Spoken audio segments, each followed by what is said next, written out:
Hello, everyone. My name is Will Vong. I am a marketing manager on the Akamai Developer Relations team. I would like to start by thanking you all for attending today's Akamai Developer Webinar, Optimizing for Faster Mobile Apps, the Key Essentials. Before we get started, I would like to go over a couple things with everyone. You are encouraged to ask questions throughout the session. Just submit them through the questions window or the questions screen there at the bottom of the viewing panel there. The second thing is we are conducting a short 3-question survey at the end of the session, and those who complete the survey will have a chance to win a $50 Amazon gift card.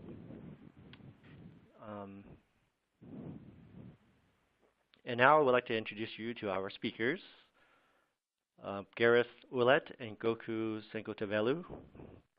Gareth is the Senior Director of our mobile products at Akamai. He leads a team that builds products that enable app owners and developers to monitor, optimize, and validate to deliver the best end-user experience. He has over 20 years of experience, with 15 of them focused on mobile and web performance.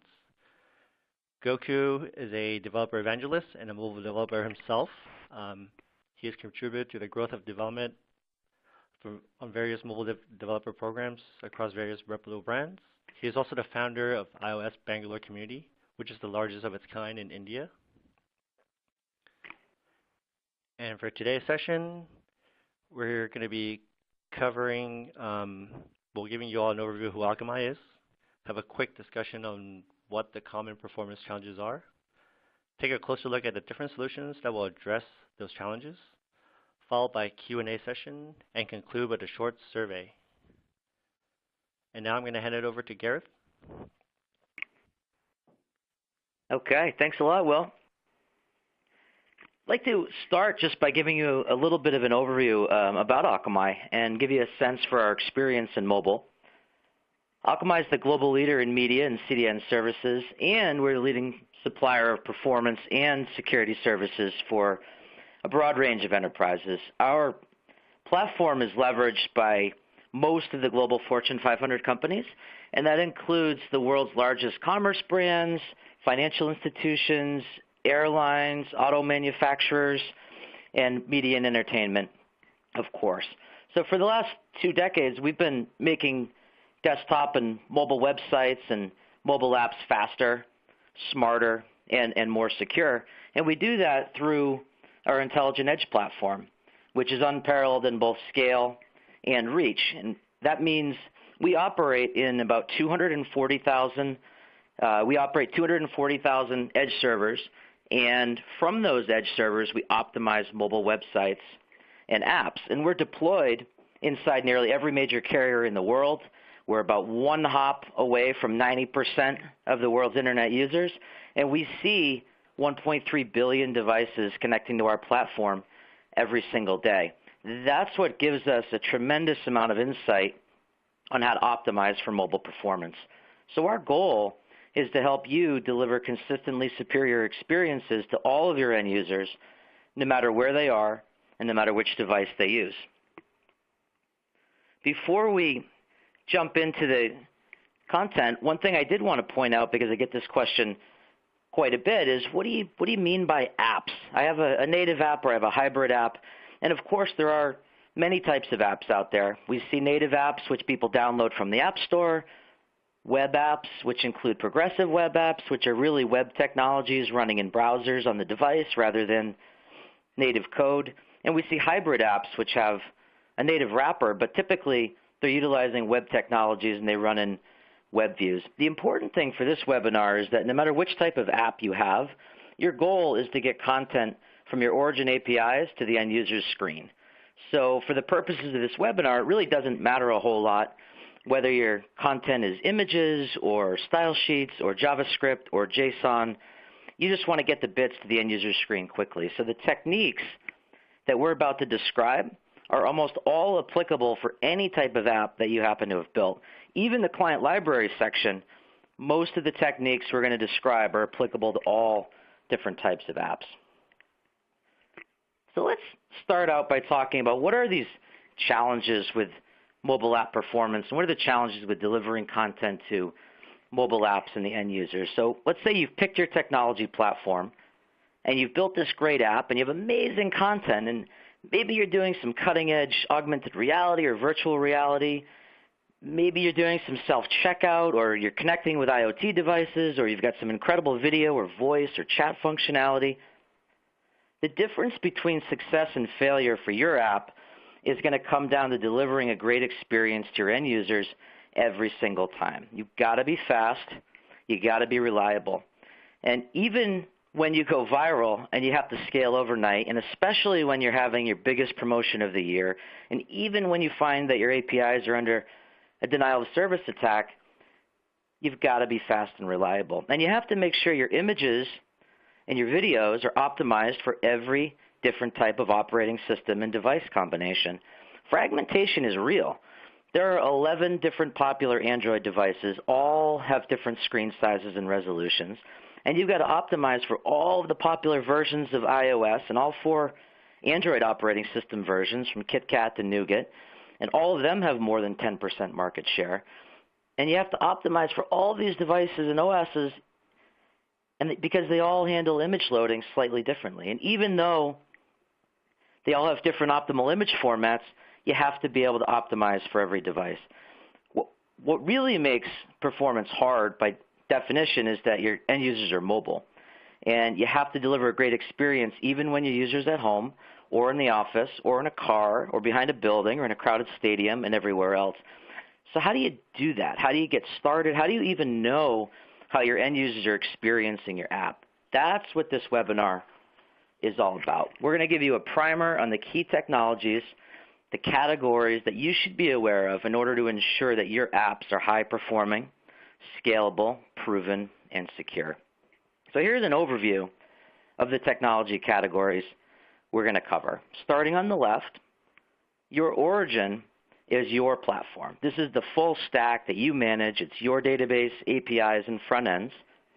And you probably use a cloud provider to host and serve your content. And there are a lot of benefits to the cloud. You get to start small, you scale on demand, and you only pay for what you need. And the cloud is great, but eventually you're going to reach the limits of what a centralized or even a limited multi-location infrastructure can do. And you can keep throwing more compute instances at your back end, but that's never really going to overcome the bottlenecks of delivering content over the network to where your end users are actually located. And that's where a CDN comes in.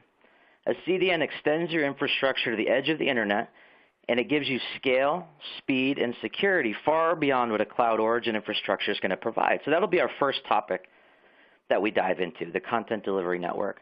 And there are a lot of things you can do at the edge of the internet with a CDN. For example, remember all those device and operating system combinations I just mentioned? You can optimize your images and your videos for any device and operating system, and you can do that at the edge of the internet. So we'll talk about image optimization in part 2. And then we'll talk about how you protect your APIs from bots and attacks, as well as how you can manage your API access and your usage quotas. So API protection and management are the third topic we'll cover. And then the edge isn't the only place you can optimize for performance. There are plenty of things you can do within your app on the device itself to optimize the user experience. And we're going to cover those in the client library section. We'll go over caching, compression, network optimization, and maybe a couple other things. And lastly, you want to be prepared ahead of time to ensure that your infrastructure is up to the challenge. That's where cloud load testing comes in. And in order to see how your real end users experience your app, you're going to want to know about real end user monitoring.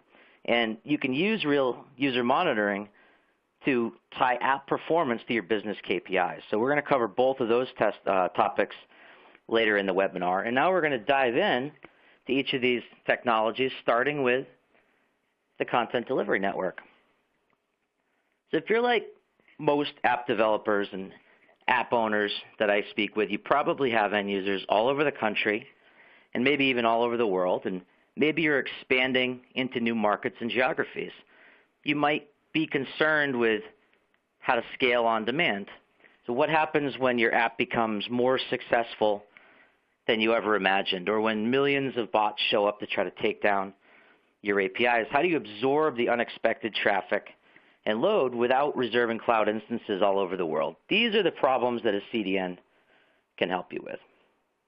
So how does a CDN actually do that? Well, what CDNs are is they're networks of servers that are placed all around the world at the edge of the internet, and they help accelerate the delivery of content to your end users. So one of the ways CDNs do this is by caching content. And when you cache content at the edge of the internet, it reduces the round-trip latency, and it offloads requests from your infrastructure. So no matter where your end users are, they're going to get your cacheable content from a server that's close to them, which is really important when you're trying to grow quickly. If you're expanding into new markets, take India or China, which are both huge markets in mobile. They're both adding tens of millions of new users quarterly, and almost all of them are coming online via mobile. If you're expanding into these markets, do you really want to set up a new infrastructure or cloud instance in every country that you're about to enter? If you don't, then you should use a CDN to get presence in those geographies. And another thing that caching content at the edge of the internet gives you is scale. Hundreds of thousands of servers of scale. So you don't have to provision new cloud instances when you're running into scale that you didn't anticipate. If your Super Bowl or World Cup commercial is a hit, or your biggest sale of the year is bigger than you thought, you have that shock absorber that you need. But CDNs aren't just for static content. CDNs also accelerate uncacheable content like shopping carts and logins and bookings and personalized content, even ad calls can be accelerated. And some of the technologies that CDNs use are compression, overlay routing, and protocol optimization. So let's talk a little bit about those. Compression is what it sounds like. It reduces the size of the objects that need to be sent down to end-user devices, which is important because mobile networks don't always offer the best bandwidth or highest quality connection. So the fewer bits you have to send is really important. That's why caching is so effective as well. So caching and compression both reduce the number of bits that you have to send to an end user. Another thing a CDN can do is overlay routing, which takes advantage of the massive amounts of data that a CDN has about the internet. It'll override the default path from the end user to your origin because the internet routing relies on peering arrangements, and these are really business agreements between networks who agree to send traffic to and accept traffic from each other, but those business agreements don't account for technical performance. They don't really factor in latency. So CDNs can provide an overlay to those routes. They route around some of the business agreements. They optimize performance. And they also route around outages to optimize performance. So the last thing that I'll mention in this section about CDNs is their ability to optimize protocols. So this is another case where CDNs are able to take advantage of a massive amount of data. And for example, they can understand the connectivity at any given point in time. So if a CDN knows that connectivity is currently good and the device the end user is on is trusted, it's high quality, and the carrier is high quality, and it's a good time of day and day of week, the CDN can decide to be more aggressive with the amount of data it sends down to end users. But on the other hand, if conditions are not optimal, CDN might pace the packets it sends in order to reduce retransmits. And it'll actually improve performance by sending packets more slowly, which is counterintuitive, but it works. So those are just a few examples of how CDNs provide benefit and accelerate even uncacheable content for mobile apps. So don't be the person who thinks it's still 2002 and CDNs are just for caching.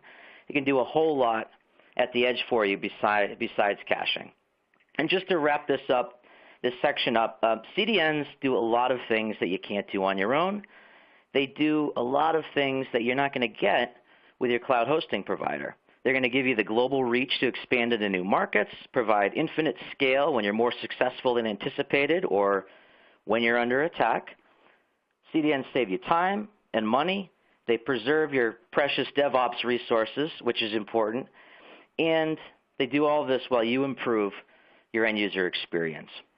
So at this point, I'm going to turn it over to Gokul. He's going to tell you about some of the additional things you can do at the edge with a CDN, including image management and protecting and managing your APIs.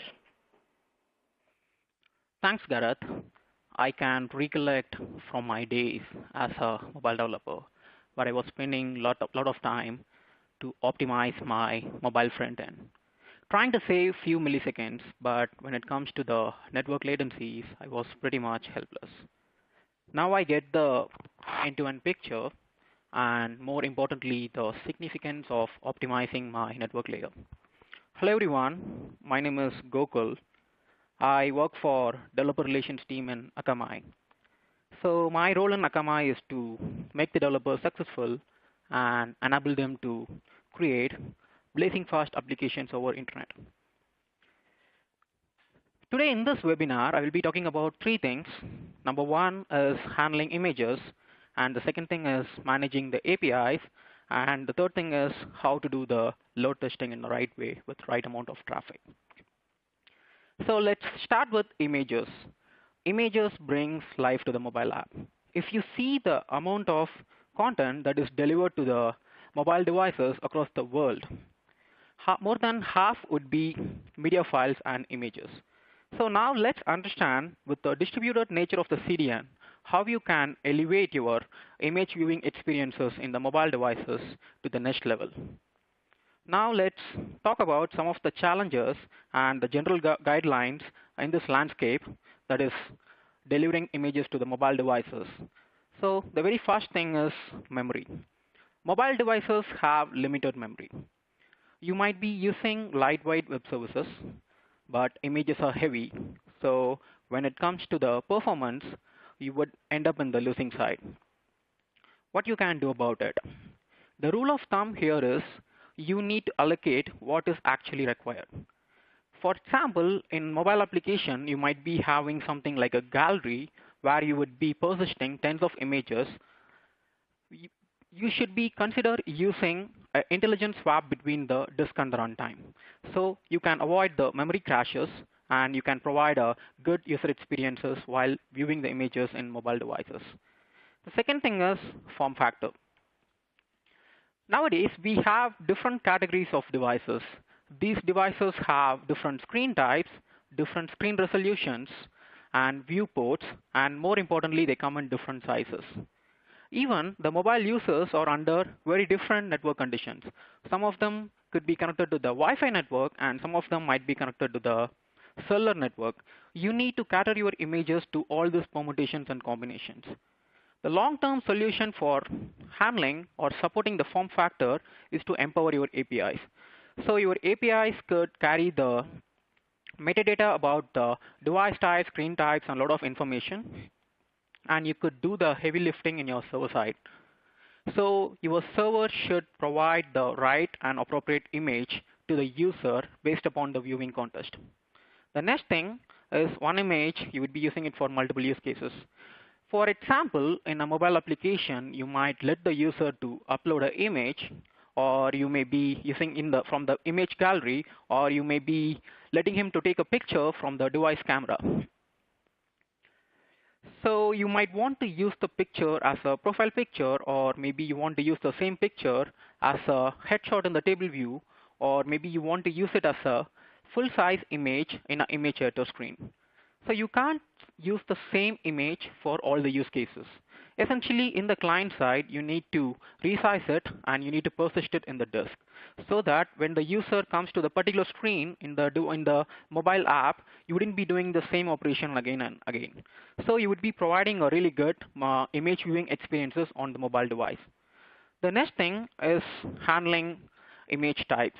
I've often seen developers having trouble in understanding what kind of the image they should be using. Should I be using a JPEG or should I be using a PNG? So this sounds like a high school subject, but it is really important to understand the difference between the vector and raster graphics. Vector graphics are computer-generated images, so it is composed of points connected by lines and curves, and hence it is flexible. PNG is an example of a vector image, while raster graphics or bitmap images, which is composed of the rectangular grid of pixels. So you need to provide the right-sized screen resolutions to provide an optimal image viewing experience. The next thing is handling image servers and bandwidth. So there is a misconception that having a better hardware will provide you the good performance. I can explain you with an example. Imagine you have a water tank which is brimming with water, which might be having enough water for a household for several days. Still, the supply would be constrained by the size of the pipes. Similarly, even though you have a really good hardware, the delivery is constrained by the limitations of the internet backbone. So what you can do about it? So essentially you can cache it wherever it is possible. So you can cache your images in the origin using origin caching techniques, and you could cache it all over the edge of the internet using the CDN services, and you could use the right cache control headers, and you could cache it in the user's device so that the user doesn't really have to go all the way to the edge, thereby saving the round trip time. So you have a whole lot of challenges. What you can do about it? So essentially you can trade in all the challenges in a one-stop shop, and you could provide a great image viewing experiences on the mobile device. The solution is simple, using an image management tool.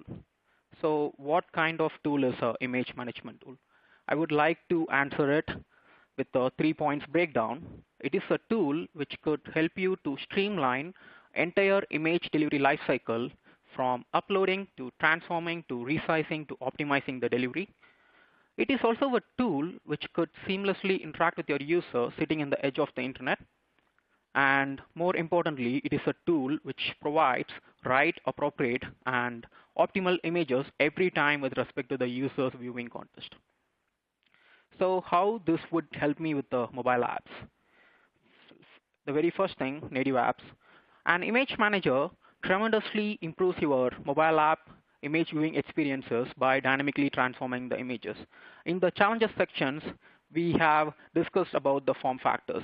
Your user might be using different screen types, different screen resolutions. Still, the image management tool will make sure that it resizes the image, and your users will get the best and optimal image despite of the type of the device he is using. The second thing, your user might be in a very different network condition. So for example, if he is connected to the cellular network, which is not having a really good signal strength, so what you could do is, like using the image management tool, you could give him a downsized image but retaining the really good quality, thereby providing really good user experiences. You don't have to let him stare at the loading indicator and spoil his image viewing experiences. The next thing is hybrid apps. If you're using a hybrid apps or a mobile app which relies on the mobile browser components, the image management tool will ensure that the images that is shown on the browsers would adhere to the browser-specific formats, thereby providing a really good user experience. The third thing is it streamlines the overall image management. So you don't have to worry about the scale, you don't have to worry about the bandwidth, even the infrastructure and the storage, and you have image management tool which handle everything for you.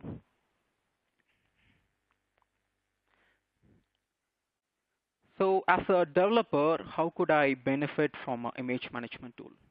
The number one thing is obviously there would be less amount of code. So you would be outsourcing your boilerplate code, anything related to the images, to the image management tool, so that you can focus your energy completely on your business logic. You don't have to worry about the images. Second thing is, as a developer, every day you get different devices of different screen types and resolutions getting added in the market. And I would be finding the class file, and I would be writing a lot of repetitive code, which is obviously a sort of a boring work. You don't have to do that. And when you have an image management tool, it's like having an expert in images with you, and who will be helping you with anything related to the images.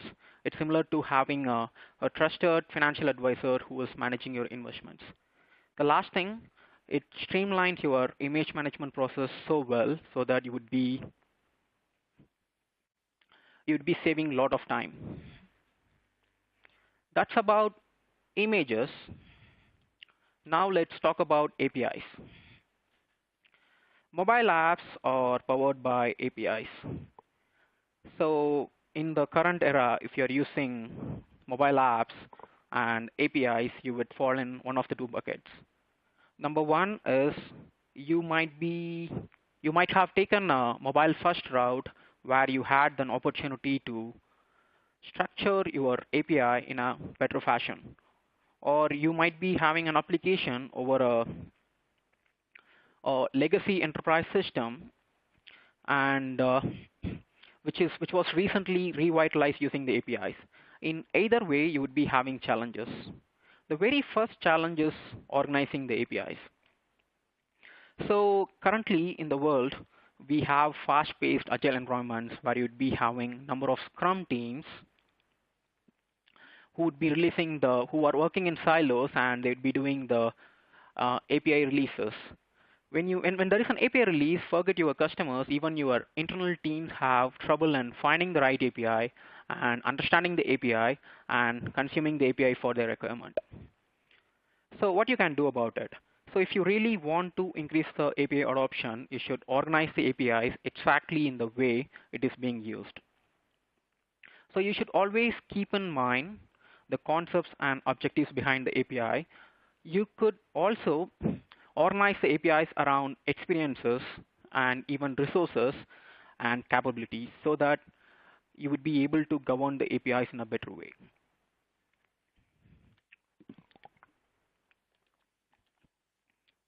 The second thing is security.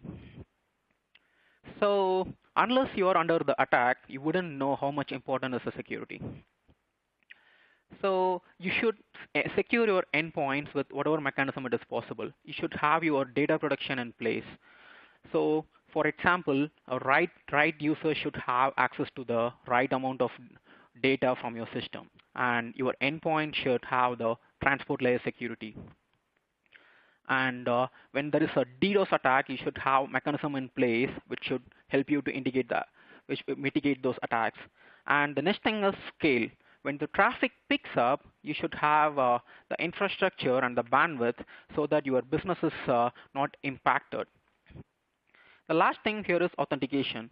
So your API endpoint should conform to the industry-wide authentication techniques like OAuth, SAML, or web token based authentication. So you have like a lot of data hungry data forming bots out there. They want to steal away your data. So you should have a robust authentication mechanism in place so that you would keep your customers' data in a more safe way. So how you can govern and secure your API in a better way? We are proposing two solutions here. Number one is using an API management tool or an API gateway. The second thing is using an API production service, which includes the endpoint defense and bot management. Let's talk about API gateway first. So the API gateway will serve as a single point entry for all your APIs, even though they point to the different applications. So essentially, the API gateway will convert your API traffic into a first-class citizen. When you choose an API gateway, you have to make sure that your API gateway is operated at the edge and you have the seamless integration with your CDN network. This will make sure that your API governance and the management functions takes place closer to your users and in the edge. So with the API gateway, you could offload a lot of things, like you could do the token management system in the edge, and even you could offload your authentication and the policy definitions. With the API gateway, you could import your Swagger and RAML specification, which makes your life a lot more simpler. As a developer, I would be happy to use the API gateway because it comes with a lot of things in default. Something like quota enforcement, something like rate limiting, all these things I don't really have to code it myself. It comes by default. I can focus on my business logic. So that's about API management using API gateway. Now let's move to the security part, API protection. So under API protections, you should be having a defense against your attacks for your endpoints, and you should efficiently manage your bots. Let's talk about the API protection service. API protection services uses positive and negative security models to protect APIs from harmful calls. So you can essentially define what type of traffic you want to let inside your system. These services will inspect the parameters of the RESTful APIs against the whitelist of the expected values, and they can even inspect the JSON path and the path parameters. They keep exploring for the harmful or risky content, thereby securing your endpoints from all these attacks. At the end of the day, these kinds of services would give you a sort of analytics and report so that you would know you would be having a 360-degree view of your attack vectors, and you can stay ahead of the curve when it comes to the security attacks. The next thing here is bot management. So bot management, most of the bot managers works on the principle that all bots are not equal. You have good bots, you have bad bots. So I can explain you guys with an example. So for example, you have something called trading bots. These bots are from the price comparison websites. They get into their websites and get your pricing details and list in their website, thereby increasing your sales. These are good bots. At the same time, you have bots from your competitor websites. They read through your pricing details, thereby reducing your competitive advantage in the market. So you have good bots and you have bad bots. The good way to secure your endpoints is to manage the bots in the right way. The bot management is a 4-stage process. You have to detect the right bots, and you have to categorize what sort of bot it is, and you would be managing the bots and making sure that you would be keeping the bad bots at the bay, thereby providing a complete defense to your overall API systems. So that's about API management and API production. So here is an example of Akamai's API gateway, which work in sync with the CDN services. So on your left side, you would be finding variety of devices that would be making API call, and you would be having the very first layer of defense, which is API protection. I would take the example of Kona Site Defender and Akamai, which would help you to secure your endpoints. And the second layer would be the API governance stack, where you would be doing your policy definitions, you could offload your authentication, you could do your token management, a lot of other things. The third part is where you would be applying your optimization. You could apply protocol optimization, you could optimize your overall delivery, and when you have multiple origins, you could use the traffic management and efficiently manage your traffic. So you have a whole lot of things which would ensure that your APIs are governed and secured. The last thing here is the benefits, what you get out of the API management and protection. That is API gateway and API protection services. So the very first thing is the governing the APIs is pretty simple, and the protection comes by default. And as a developer, I wouldn't have to worry about defining the policies and writing a separate code for enforcing quotas or rate limiters. This all comes by default. So when my API stack gets more and more complex, when a lot of APIs get added to my system, I'd be able to manage the APIs in a more efficient way. I think I would be handing over to Gareth, who would be taking you guys through the challenge of optimizing for devices now. All right. Thanks, Gokul. So let's talk now about what we can do on the device in order to improve the performance of your app. And we'll start by talking about a few of the challenges. The biggest challenge, the one we'll focus on here, is the fact that your end users are on the move, which means they can have great connectivity one minute and they can have terrible connectivity the next minute. So for example, you could be in the office and you can have a great Wi-Fi connection, but when you go outside of the office or into the elevator, you're not going to have a great connection, even though you're still on Wi-Fi. And the same is true on LTE. You can have a great LTE connection, but when you're behind a building which is blocking your signal, or you're at a stadium where you're sharing a tower with many other users, then you're not going to have great connectivity. So how do you deal with the challenges of mobile users? Well, the first thing is not to rely on network connection type and assume that LTE or Wi-Fi means a good high-quality network, because as I just pointed out, it doesn't.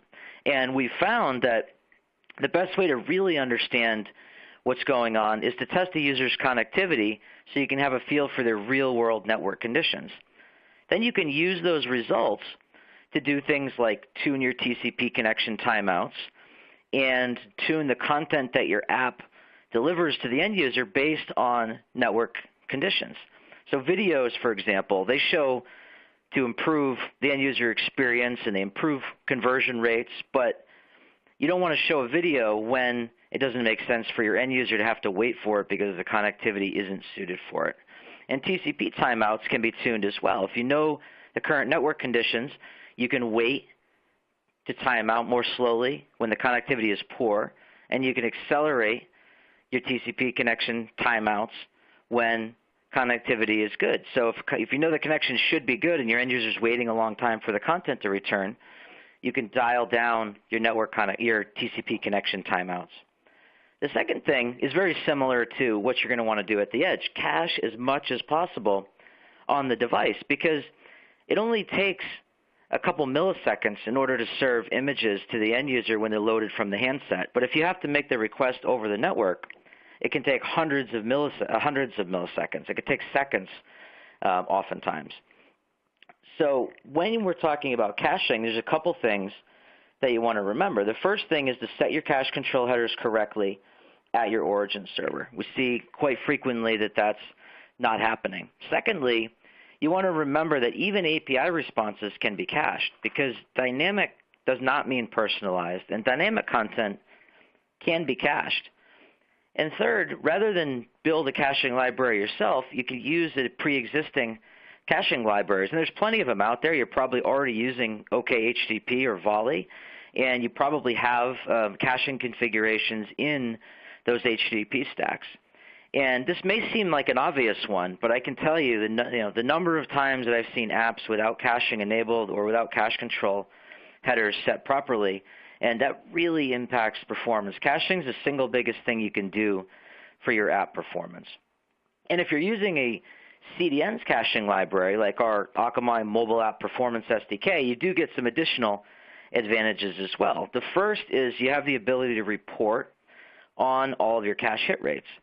So this means you can identify exactly what's being cached and what's not being cached across all your devices. So if you see something that you think should be cached but isn't, maybe that's because the cache control headers aren't set correctly. We make it easy for you to identify these things. And another benefit of using a CDN's caching library is you get advantages like the ability to purge content from all your end users' devices, which is big. If you make a publishing mistake and you cache the wrong response on your end users' devices, you don't want that content sticking around forever. So the ability to purge becomes a huge asset. Another caching topic is the ability to prefetch content. So you can take advantage of asynchronous requests in order to bring content down to your end users in the background. And you can take advantage of the fact that the end user might be idle or inactive in order to do this. So when you realize your end user is inactive, you can make a background request for the next set of content that the end user is about to issue the request for. And what this does is it not only puts the content on the device ahead of time, it takes advantage of the time when the radio is still active. Because anytime you have to fire up the radio, it kills the battery. So the second biggest battery user behind the screen itself. So you not only get a huge performance boost because the images are on the device, you also are saving the battery for the end user. And this works anytime you know what the next set of images or page views is likely to be. So you could think of infinite scroll, or if you're issuing search results and you know the top few search results all have images behind them when the end user clicks on them, it's pretty likely that the end user is going to click on some of your first few search results, so you could request those images in the background ahead of time. Another thing that can really help improve performance is to reduce the number of bits that get sent across the network through compression. So you take advantage of technologies like gzip and Brotli. Gzip is, of course, common, but Brotli is a little bit more efficient on the decompress side. It's on the client side, and it's not available by default in Android. So if you have objects that you can compress once and serve many times, Brotli is a great choice. And Brotli is available in many third-party libraries that you can add into your app, and one of those is Akamai's Map SDK. Another thing, the last thing we're going to go over today is around TCP settings, which can make a big, big difference for performance. So, for example, if you're looking at network quality, as I mentioned at the top of this section, then you can adjust your TCP timeouts based on network quality. You can retry connections more quickly, and you can terminate connections that are not responding more quickly. But another thing that you can do is you can make sure that you're utilizing persistent connections on both the client side and the server side. Oftentimes, connections are getting closed prematurely, and I'll tell you why, or I'll give you an example why that's so inefficient. A small response, like a compressed JSON, is dominated by connection setup time. So your APIs, if they're returning JSON, that's a compressed object. It's only going to end up being maybe a few hundred bytes or a few K in size total. So it's going to be delivered in only one round trip. But every time you have to set up a new connection, you've got the DNS lookup, you've got the TCP connection, you've got the TLS connection, followed finally by the HTTP request. So you're actually issuing multiple round trips for a single object that could have been delivered in a single packet. And we see this quite frequently. When we look at the billions of requests that we're getting on a regular basis, we see that developers are closing connections after each request quite frequently, or more likely, they're just unaware that connections are getting closed. And this connection setup time, the multiple round trips to set up a connection, can actually be 80% of the total download time. So what you want to do is you want to look at support for things like speedy, HTTP2, and quick, which are all tools that can help you reuse connections, reduce retransmits, compress HTTP headers, and they provide a whole lot of other benefits as well. Now, they're not one-size-fits-all. You do have to test and tune, but you can find a lot of benefits in libraries like this.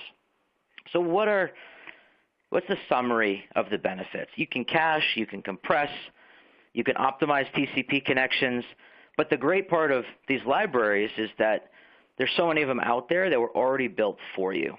SDKs are the building blocks of the app, and there's no doubt you could build all of these capabilities yourself with enough time and with enough resources, but you don't have to. So by leveraging these performance-improving technologies that somebody else has already built and tested, you save time, you save money, and they allow you to take advantage of the best practices of the community.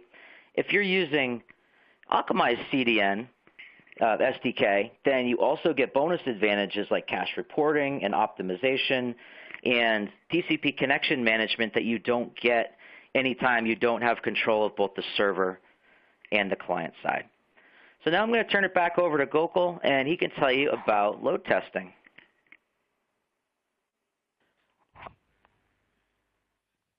Thanks, Gareth. So load testing, some of you might be already wondering why are we talking about load testing in the mobile webinar. The rationale behind that is pretty simple. Often mobile developers, while developing the mobile apps, assumes that there are certain services in the mobile app which wouldn't fail at any point in time. Even if it fails, they wouldn't have thought about the mechanisms which let the users know that things have failed. That's why we are talking about load testing here. So why load testing is important? Load testing is important because that would let you know the limitation of your system before your customer finds it out. Load testing is important because it will keep your business running when it matters the most. Also, with load testing, you would be able to find the vulnerability and the stability issues in your system, and you would be able to prepare for the big day. So what are the general guidelines in the load testing? So the very first thing, it is very important to test with the right amount of traffic, and you should have a mechanism to do the synthetic testing so that you could scale the traffic up and down, and you might be having visitors coming down from the different geographies. You should have the testing setup which reflects your users' geographies, and you should use a testing platform which sits very well inside your DevOps process and the workflow, so that even a small hotfix is pushed into the production, you would ensure that all the corner case scenarios are addressed. And the most important thing about the strategy here is you should have a plan B in place when things goes wrong.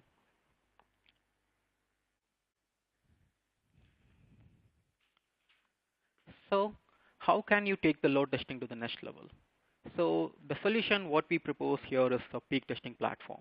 It is a platform for testing your system with the infinite scale and to get you prepared for the most important season of sale of the season. So the peak testing platform is nothing but the load testing tool that let you to gauge the impact of the traffic on your performance. The difference here is you would be able to test it with the infinite scale and unprecedented amount of traffic almost equal to the production. Imagine simulating millions of mobile devices bombarding your origin and which will help you to understand the stability of your system. So if you are doing load testing, you might be having some setup in place which would help you to test the amount of traffic that comes to your website for 90% of the time in a year. But consider a holiday season. If the normal amount of traffic is X, during the holiday season, the traffic goes up by 10x. So during those times when you are testing your site for the holiday season, these kinds of corner case scenarios and the technical bottlenecks can come to the surface, and you obviously do not want to fail at the big stage. So essentially with the peak testing platform, you would be able to test your system with the unprecedented amount of traffic. The good thing here is you would be able to test your system with test in the production environment. So I didn't want to use this cliche, but still I would use it. With the great power comes the great responsibility. So when you test your production systems, there are things which could actually go wrong.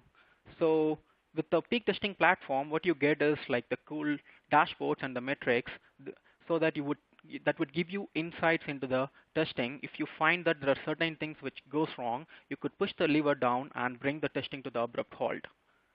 So that's about the peak testing platform. So what are all the benefits when you use the peak testing platform as a developer? Even the testing magnitude is quite big. It would be pretty easy to spin the setup up and get it up in a really quick way. And you would be having the production level traffic simulated for you so that you would be able to unearth the corner case scenarios. You could host the setup in a private server or a cloud, and more importantly, you would be able to get the real-time metrics so that you would be able to test your production environment in a more safe way. And Cloud Test from Akamai is one good example for peak testing platform. And now I'll be handing over to Gareth, who would be taking you through Monitor and Validate. Okay, thanks, Gokul. Let's take it home. The last thing we wanted to talk about is how you can validate and monitor your app performance, and a couple different ways to do that. There are really two primary types of performance testing. There's synthetic, and then there's real user monitoring, and both have their place. Synthetic is scripted. It runs on a well-defined section of your app from well-defined locations, and as a result, it reduces variability in your results, which is a great thing. It also gives you instant results, and synthetic testing is great for apps that aren't public yet, so you can test them without impacting end users. But synthetic testing has its limitations. It can be hard to set up, and you can only test what you script, and you can only test from a limited number of locations. And you can't simulate all the different device and operating system combinations you're going to experience in the real world, and you really can't simulate end user scenarios. So you don't know what the business impact of performance is going to be. That's where real user monitoring comes in. Real user monitoring is great because it's using the data from your actual end users, which gives you a lot more insight into geographic and network diversity. Real user monitoring allows you to know how your end users are experiencing your app on LTE with a great signal versus LTE with a poor signal. And you have data from all different times of the day and days of a week. So if maybe a process at your origin is unexpectedly impacting end user performance at a specific time of the day or day of the week, you're going to be able to spot it. And that's not a made-up example, by the way. We have seen that happen regularly. So the great part about real user monitoring is that you'll have the data from all the different carriers your end users are on, and you'll know when a CDN might help you expand your global reach and your network diversity. And your results are going to reflect all the different platforms and operating systems that your end users are using. So if you need to hone in on the networking optimizations for a specific platform, you'll have the insight in order to be able to do that. And you're constantly monitoring. So if something unexpected happens, real user monitoring will tell you, and you'll be able to respond quickly. My favorite part of using real user monitoring is the fact that you can measure your business metrics. For example, you can quantify the correlation between app view load time and user engagement, or the impact of latency on your conversion rate. And you can see exactly where you should optimize performance to improve your outcomes. So for example, your checkout page might be slow, but if the reason people aren't purchasing is because they're never getting past your product or your search pages because they're even slower, then you know where to start prioritizing your efforts. And you can't do any of this with synthetic tests because your test bots aren't real people. So with this information from your real end users, your entire team across your entire organization can correlate the impact of performance metrics to both the top and the bottom line. It allows you to prioritize your resources and coordinate efforts, and then allows you to improve the key performance indicators that are most valuable to your business. So real user monitoring and synthetic testing are both really important tools to be able to understand exactly how your app is performing, particularly in the real world. So we threw a lot of content at you today, and hopefully you enjoyed it. We've reached just about the end of our content. We've covered a lot of ground. We've opened it up for Q&A, so you can enter your questions, and we'll try to answer as many of them as we can. And I wanted to thank you for joining today. But before we leave, I wanted to give you a few key takeaways. The first thing that we talked about was there are all different types of apps out there. Whether you're fully native or you have a web app or somewhere in between, no matter what type of app you have and no matter what type of technology you're using, you still want to make sure that the bits are able to get from your APIs to your end user's device. And network latency is the vast majority of the time that your end users are going to spend waiting for content to appear on the screen. And there are a lot of ways in which you can accelerate content over the network, but the best results are going to come from reducing the number of bits that have to traverse the network. So think about caching on both the edge and on the client side. Think about what you can predictively cache and push down to the device before the end user needs it. And think about what you can compress in order to reduce the bit sizes. This includes images as well. If you correctly optimize and size your images for the device that's requesting them, then you're going to minimize the amount of data that needs to be sent across the network. And do as much as you can as close to the end user as possible. Leverage the scale and the network and geographic diversity that CDNs provide to increase your scale and speed. Optimize images at the edge. Manage your APIs at the edge to protect your infrastructure from attack. And do whatever you can at the device to reduce latency by things like compression, caching, and optimizing network connections. And lastly, always monitor, optimize, and validate your app performance. Do that by looking at real user data to quickly detect anomalies and identify the areas of your app that are most impactful to your business. You can focus your optimization efforts on these things and validate everything you do, which means both validating that your optimizations had the intended business impact, but also validating that your infrastructure is fast, stable, and ready to scale for that next huge event, whether it's anticipated or not. Thank you so much for attending. Now we'll try to answer a few questions. Thank you, Gareth and Goku. And before we dive into the Q&A sessions, I just want to remind everyone you will all be receiving a follow-up email with a link to the recorded version of today's session, in case you want to share or review some of the details you may have missed. So we're going to answer a few questions here. First one, the question is, how often does metadata needs to be updated to cater for all form factors? I believe this is a image-related question. It's probably for Goku.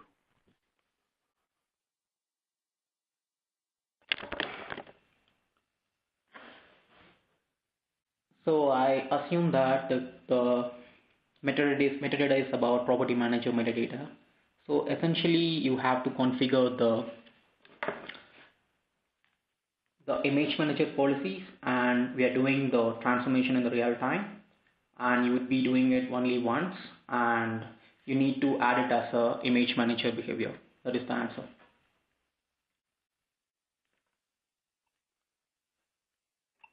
Great, thank you, Goku.